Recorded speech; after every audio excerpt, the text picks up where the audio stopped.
Why doesn't the fossil record support the Darwinian theory?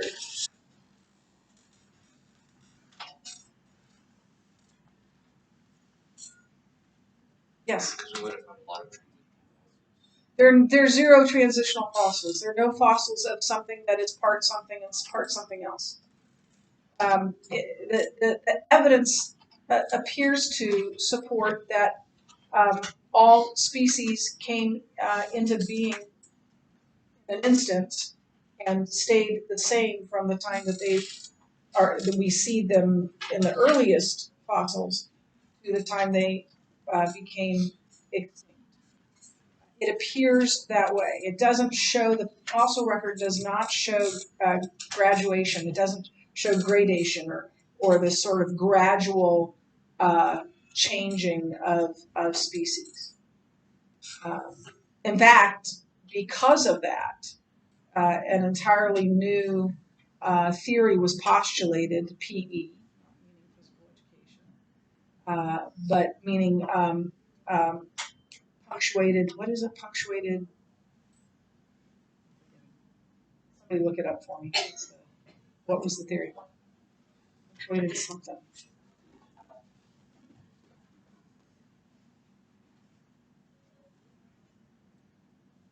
Yeah. Equilibrium, punctuated equilibrium, so that there were these flashes of changes. It wasn't gradual change, it was these flashes of changes, but there's no evidence for that either. Now, what's another reason why the fossil record can't be helpful in this regard? Yeah. Fossils cannot establish ancestral relationship. Yeah, because the DNA is the vast majority of the DNA and any sort of connection to progression is in the soft tissue, which doesn't exist anymore, right?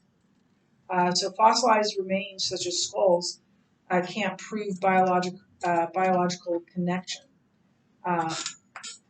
What may appear to be a progression can't be proven, and maybe it may be something completely different. So there's no way to check the DNA of those fossils. All of the soft tissue is worn away, or there's no way of telling what the outside looked like. You know, with dinosaurs, we're really doing a lot of guessing work. We look at those pictures or those drawings of dinosaurs, but it's a lot of guesswork because we don't have a live one to look at. We can come up with ideas, but not with certainty. Any questions on that? No? None? Yes? Could it just be like that when we find new fossils, we're just classifying them as like new species instead of transitions between one species to another? So, ask me that again. Like, say we're like doing like the reptile to bird. We find like a fossil of a reptile, and we find like a fossil that just happens to have wings with the body of a reptile. But they just classified as a new species instead of a transitional species. But the wings would be very unlikely to have survived whatever it was that fossilized them, right? Whatever it was that caused that to happen. So I don't know that any such animal has existed. That's a really good question, Jagger, but I don't think I think somebody, especially since, someone who believes in evolution is really looking for that. And part of the problem is that some of these fossilized remains don't even end up in the same place. Like if it was something cataclysmic, like let's say we were in a tidal wave, right? Our bodies wouldn't all be neatly, placed. It would be, parts here and parts there, and sometimes they take parts from different places and put them together. Even though maybe that's not one animal, it's multiple animals. So I don't. I think that this, and I don't know, but I think the similarities uh, are close enough between fossils to know that this is a woolly mammoth and this is a woolly mammoth. There isn't a woolly mammoth. I don't know if that helps at all, but I would imagine that the Darwinists would want to find something like that. And it's like Lucy, that was the ape man, right? Trying to show that, and then it was later exposed as a fraud. They took a bunch of different fossilized bones from a bunch of different places and created a fossilized remain that could not have been one animal or early human. So surely they would want to follow that. Any other questions? Okay, so open up your Big Atheist book then to page 155. And in the interest, I know I don't give homework very often, but in the interest of giving you as much time as possible to work on your final exam and to study for your upcoming quizzes and tests, I am going to give you homework again tonight, but then you won't have homework again until Friday. So page 155, where it says, is intelligent design an intelligent alternative? Much more could be said about macroevolution, but space does not permit us to go any further. Nevertheless, a reasonable conclusion can be drawn from the data we have investigated in this chapter. In light of the complexity, cyclical change, and genetic limits, and the fact that they can't explain the origin of the universe or the first life, you would think that Darwinists might finally admit that their theory doesn't fit the observable evidence. Instead, Darwinists are still providing unsubstantiated just-so stories that actually contradict scientific observation. They continue to insist that evolution is a fact. We agree that evolution is a fact, but not in the sense of Darwinists that the Darwinists mean it. If you define evolution as change, then certainly living beings have evolved. But this evolution is on the micro, not the macro level. As we have seen, there's not only a lack of evidence for macroevolution, there's positive evidence that it has not occurred. If macroevolution isn't true, then what is? Well, if there's no natural explanation for the origin of new life forms, then there must be an intelligent explanation. It's the only other option. There's no halfway house between intelligence and non-intelligence. Either intelligence was involved or it wasn't. But Darwinists don't like this option. So once they exhaust their ability to adequately defend their own position with unbiased scientific evidence, which is very quickly, Darwinists typically turn their guns on the intelligent design people. Those of us who believe there's intelligence behind the universe and life. Here are their typical objections and our responses. Objection 1. Intelligent design is not science. Answer. As we have seen, science is a search for causes, and there are only two types of causes, intelligent and non-intelligent, natural. The only two types, the Darwinists claim that intelligent design is based on their biased definition of science. But that's arguing in a circle.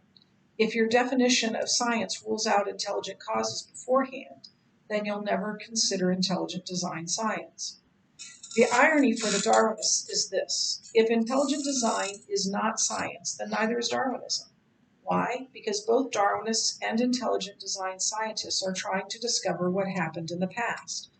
Origin questions are forensic questions, and thus require the use of the forensic science principles we already have discussed. In fact, for Darwinists to rule out intelligent design from the realm of science, in addition to ruling out themselves, they would also have to rule out archaeology, cryptology, criminal and accident forensic investigations, and the search for extraterrestrial intelligence. These are all legitimate forensic sciences that look into the past for intelligent causes. something must be wrong with the Darwinist definition of science. And so this is a table that tells us empirical or operation science versus forensic or origin science. So you can read through those: studies the present, studies the past, studies regularities, studies singularities. So study regularities are things that occur over and over again. Singularities are things that happen once. Studies are repeatable, studies are unrepeatable. Studies the repeatable, studies the unrepeatable. Recreation is possible, recreation is impossible. Studies how things work, studies how things began. Tested by repeatable experiment, tested by uniformity. Asks how something operates, asks what its origin is. And then it gives you some examples of each. Objection. Intelligent design commits the God in the gaps fallacy. Answer. The God in the gaps fallacy occurs when someone falsely believes that God caused the event when it really was caused by undiscovered natural phenomena. For example, people used to believe that lightning was caused directly by God. There was a gap in our knowledge of nature, so we attributed the effect to God. Darwinists assert that theists are doing the same thing by claiming that God created the universe and life. Are they correct? No, for a number of reasons. First, when we conclude that intelligence created the first cell or the human brain, it's not simply because we lack evidence of natural explanation. It's also because we have positive, empirically detectable evidence for an intelligent cause. A message specified complexity is empirically detectable. When we detect a message like "take out the garbage mom" or 1,000 encyclopedias, we know that it must come from an intelligent being because all of our observational experience tells us that messages only come from intelligent beings. Every time we observe a message, it comes from an intelligent being. We couple this data with the fact that we never observe natural laws creating messages. We know an intelligent being must be the cause. That's a valid scientific conclusion based on observation and repetition. It's not an argument from ignorance, nor is it based on any gap in our knowledge. Second, intelligent scientists, design scientists, are open to both natural and intelligent causes.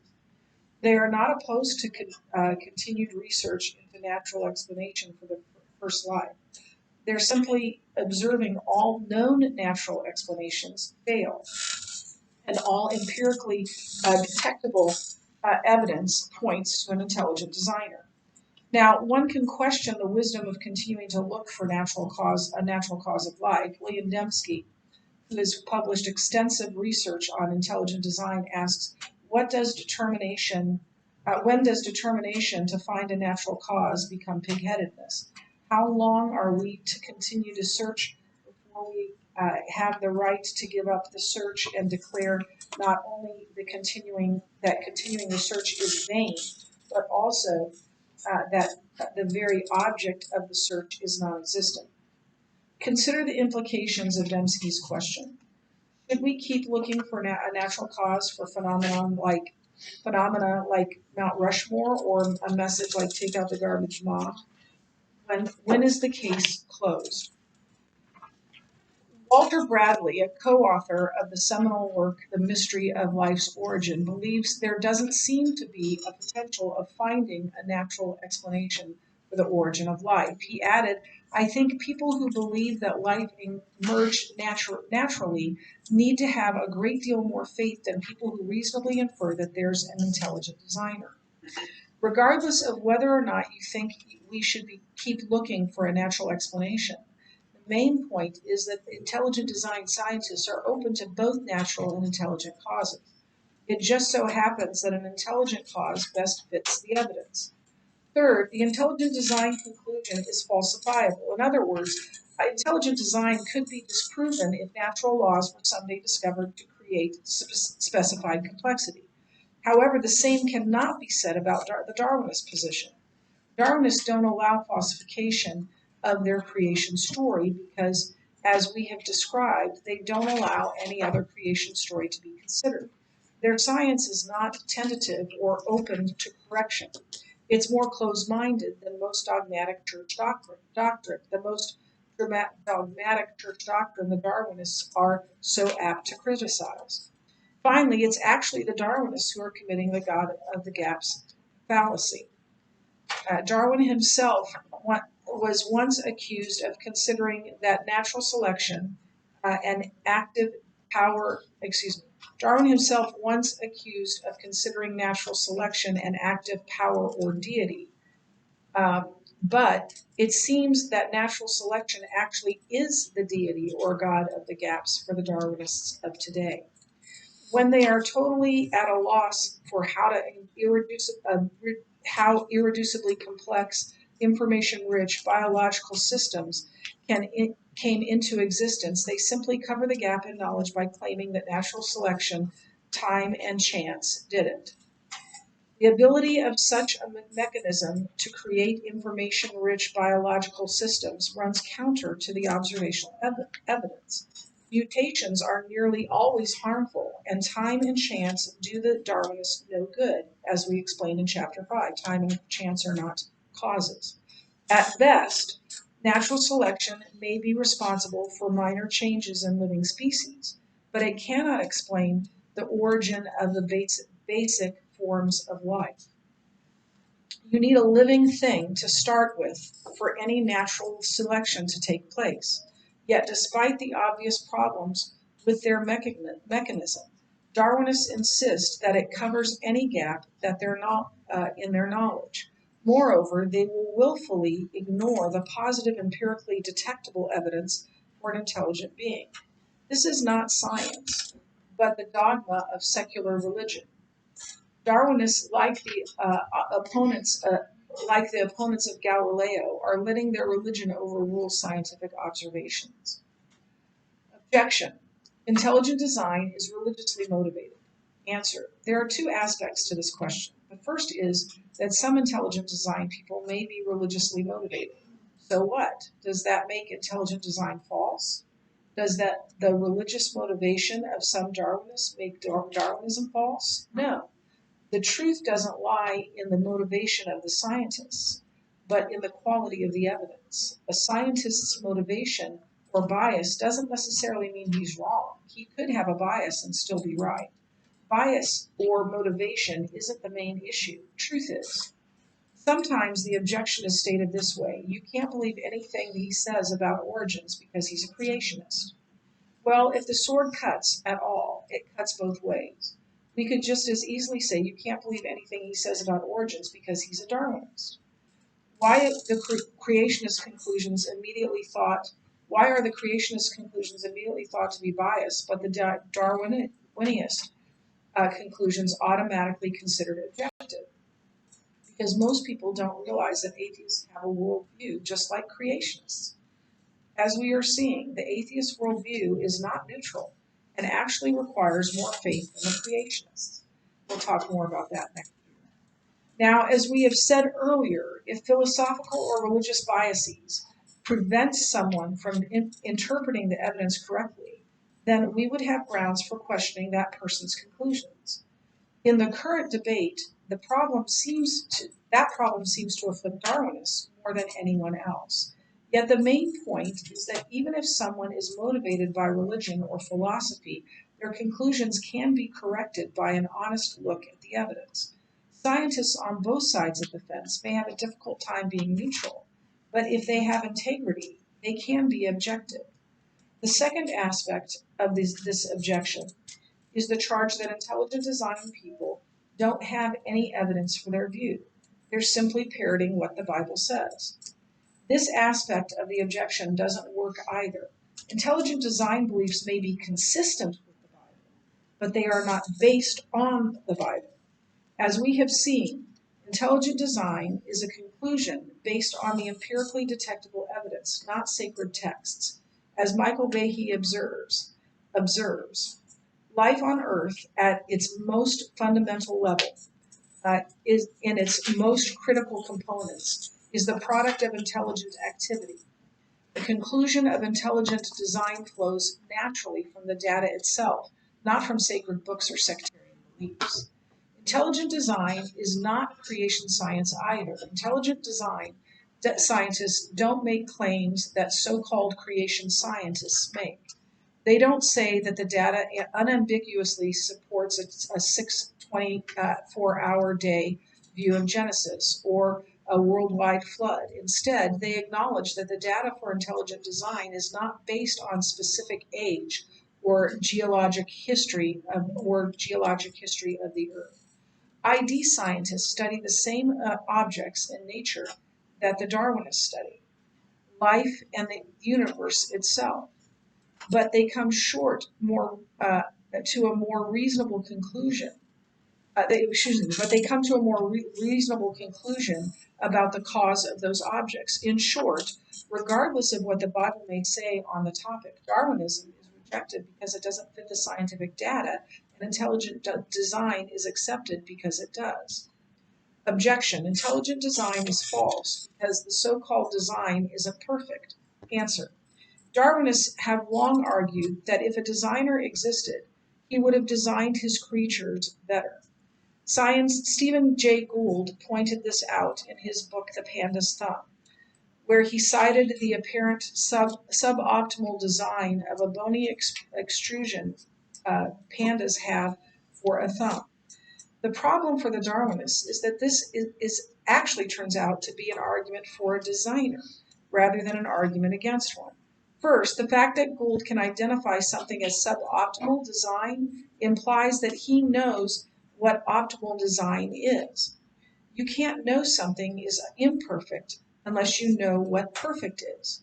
So Gould's observation of even suboptimal design implies an admission that design is detectable in the panda's thumb. By the way, this is another reason why Darwinists are wrong when they assert that intelligent design is not science. When they claim something isn't designed correctly, they are implying they could tell if it were designed correctly. This proves that intelligent design scientists have been saying all along, ID is science because design is empirically detectable. Second, suboptimal design doesn't mean there's no design. In other words, even if you grant that something is not designed optimally, that doesn't mean that it's not designed at all. Your car isn't designed optimally, yet it's still designed. It certainly wasn't put together by natural laws. Third, in order to say that something is suboptimal, you must know what the objectives or purpose of the designer are. If Gould doesn't know what the designer intended, then he can't say the design falls short of those intentions. How does Gould know the panda's thumb isn't exactly what the designer had in mind? Gould assumes the panda would have opposable thumbs like those of humans. But maybe the designer wanted the panda's thumb to be just as they are. After all, the panda's thumb works just fine for allowing him to strip bamboo down to its edible interior. Maybe pandas don't need opposable thumbs because they don't need to write books like Gould. They simply need to strip bamboo. Gould can't fault the designer of the thumb if it wasn't intended to do more than strip bamboo. Finally, in a world constrained by physical reality, all design requires trade-offs. Laptop computers must strike a balance between size, weight, and performance. Large cars may be more safe and comfortable, but they are also more difficult to maneuver and consume more fuel. High ceilings make rooms more dramatic, but they also consume more energy. Because trade-offs cannot be avoided in this world, engineers must look for a compromise position that best achieves intended objectives. For example, you can't fault the design of a compact car because it doesn't carry 15 passengers. The objective is to carry 4, not 15 passengers. The car maker traded size for fuel economy and achieved that intended objective. Likewise, it could be that the design of the panda's thumb is a trade-off that still achieves intended objectives. The thumb is just right for stripping bamboo. Perhaps if the thumb had been designed in another way, it would have hindered the panda in some other area. We simply don't know without knowing the objectives of the designer. What we do know is that Gould's criticisms cannot succeed without knowing those objectives. So turn in your little atheist book back to question 9.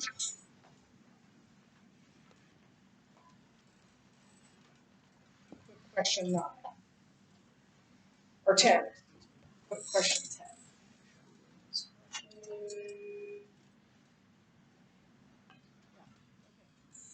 10. So question 10 says, if the evidence is so strong for intelligent design, then why are there still Darwinists? So I'm going to start you with this. Write this down, and then I'm going to let you go through each one of those points and summarize it. If Darwinists were to admit to a designer, if Darwinists were to admit to a designer,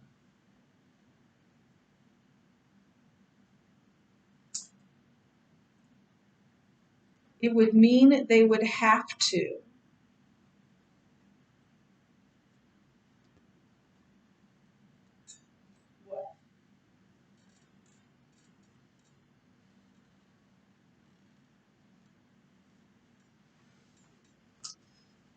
Now, look through what we just read, and I found at least 4 things that they would have to either relinquish or admit or something else, okay? So go ahead and that question, and then I'm going to write your homework up on the board.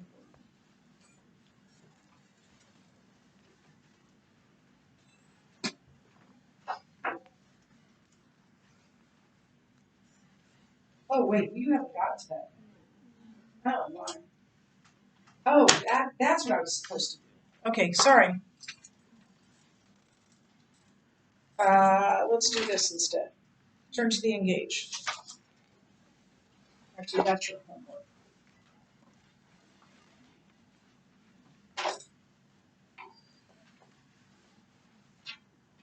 So respond to the objection that intelligent design is not science.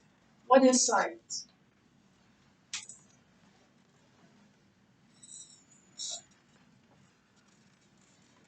Start there. Science is what? Yeah. Searching for a cause. Science is the search for causes.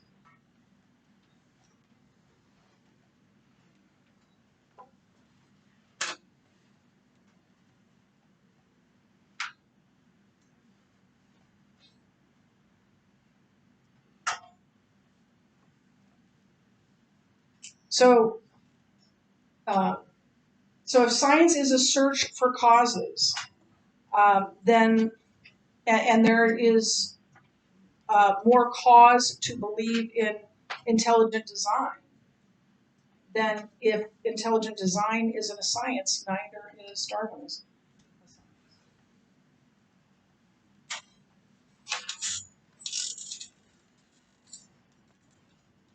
And the point that they made is that intelligent design, people who believe in intelligent design are open to natural causes.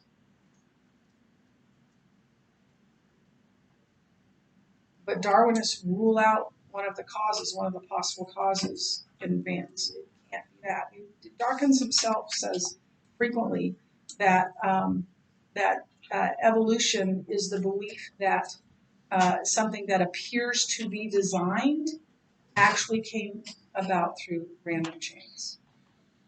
So the appearance of design is admitted, but not the actual possibility of design. Number 2, respond to the objection that intelligent design commits the God of the Gaps fallacy. First, let's talk about what that is. What is the God of the Gaps fallacy?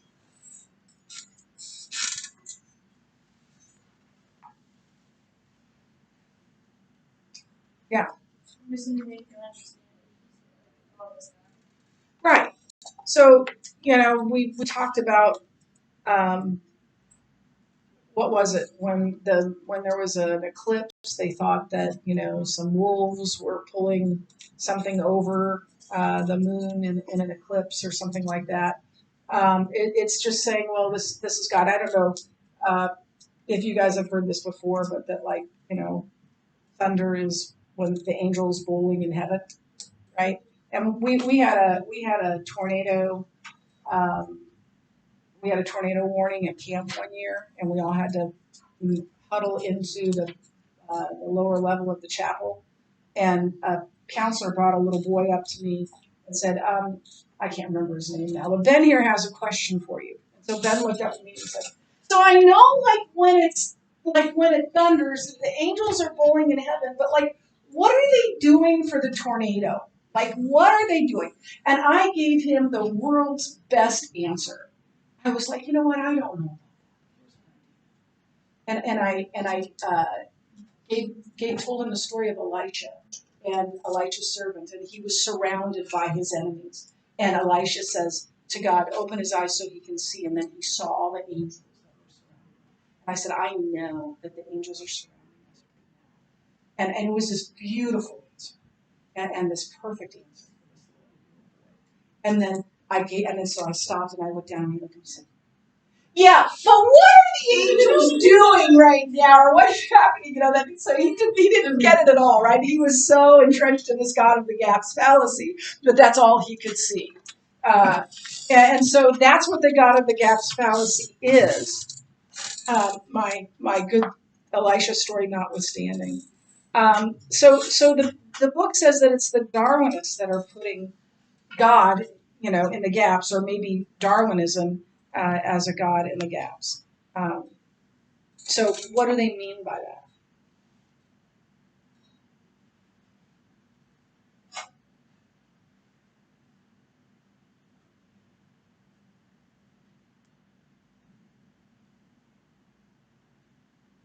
Well, let's start with something easy.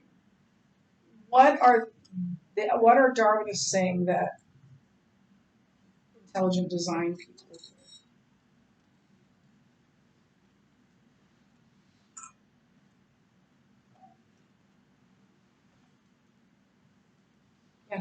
doing? They're saying we can't explain how stuff came about, so we're just saying oh God did it. Exactly. Yeah. So we don't understand understand it, so we just say God is the answer, right? Like the little kid in Sunday school, Jesus. Whatever the question is, it's always Jesus is the answer. Yeah. Isn't that true? The thing I always hear people say oh, there's no explanation except just God did it. Isn't that literally what they're saying? Don't we actually do that? Not in a wrong way, but isn't that true? Well, they're saying there's no natural explanation. So that would be if there were a natural explanation. And I won't go into the whole story, but my sister was supposed to die when she was born. That's why she has my mother's name, because my mother said I need to give my baby something before she dies. So she gave her name. And the doctor, and then they said, well, she's going to live, but she's going to be very cognitively delayed, and she's going to be physically and mentally handicapped. And the doctor called my father. My parents went home, and they said, we'll teach you how to take care of her. She has seizures and things like that. And the doctor's exact words when my father answered the phone were, it was a miracle.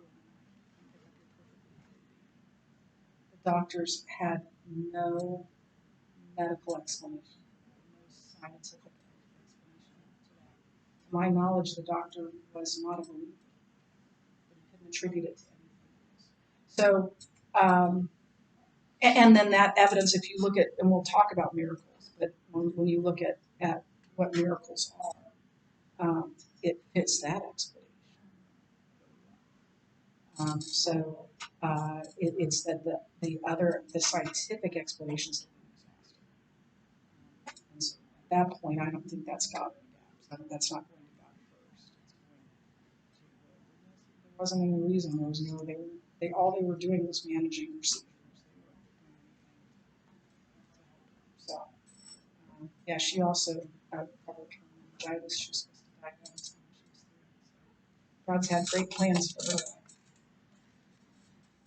So It's not that we don't understand, and so we're just throwing God in there, saying the answer must be God. It's that we do understand the evidence and we do look at the empirical evidence.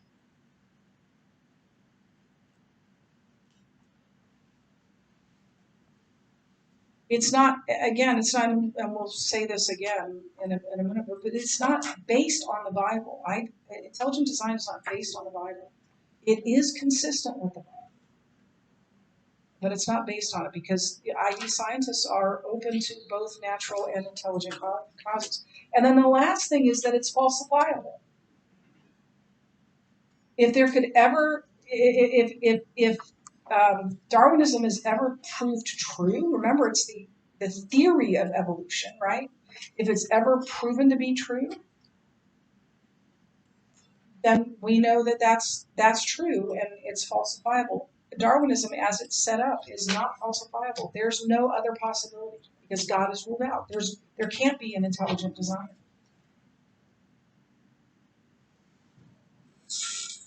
So and scientific experiments are supposed to be able to be falsifiable to be valid. Respond to the objection that intelligent design is religiously motivated.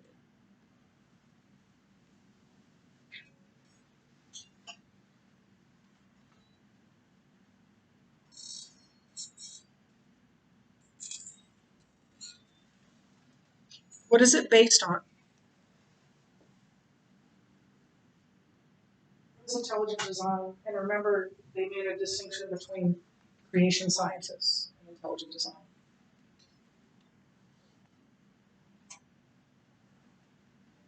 What is it based on? Why? Yeah, it's the observable evidence. The observable evidence. So it's based on science. And then, as I already said, the findings are consistent with the Bible, but they aren't based on the Bible. This is what the Bible says, so I believe it. I do believe the Bible, and we'll get to the Bible as well. But this book is talking about evidence, not about Genesis. Okay, we'll stop there. I'm not going to give you homework. We'll do it fast.